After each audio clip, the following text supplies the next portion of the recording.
28,000 కోట్ల రూపాయల ఆస్తులు. భారతదేశంలోని అత్యంత ధనవంతుల జాబితాలో 55వ స్థానం. ఆయనే శ్రీధర్ వెంబు. అయితే 2021 గణతంత్ర దినోత్సవం సందర్భంగా ప్రముఖ పారిశ్రామికవేత్త శ్రీధర్ వెంబుకు పద్మశ్రీ పురస్కారం దక్కింది. అయితే ఆయన్ను ఇంటర్వ్యూ చేయాలని ఓ జర్నలిస్ట్ ఆయన వివరాలు ఆరా తీయగా శ్రీధర్ వెంబు ఓ కుగ్రామంలో ఉన్నట్టు తెలిసింది. వెంటనే ఆయన్ను వెతుక్కుంటూ తమిళనాడులోని మఠలంపరేకు వెళ్లాడు ఆ జర్నలిస్ట్.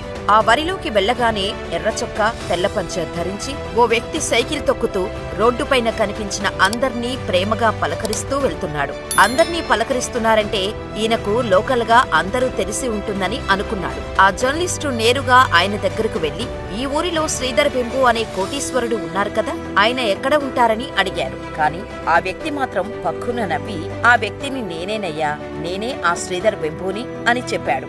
ఒక్కసారిగా షాక్ అయ్యాడు. ఏంటి, 28,000 కోట్లకి అధిపతి ఇంత నిరాడంబరంగా జీవిస్తున్నారా అని ఆశ్చర్యపోయాడు ఆ జర్నలిస్టు.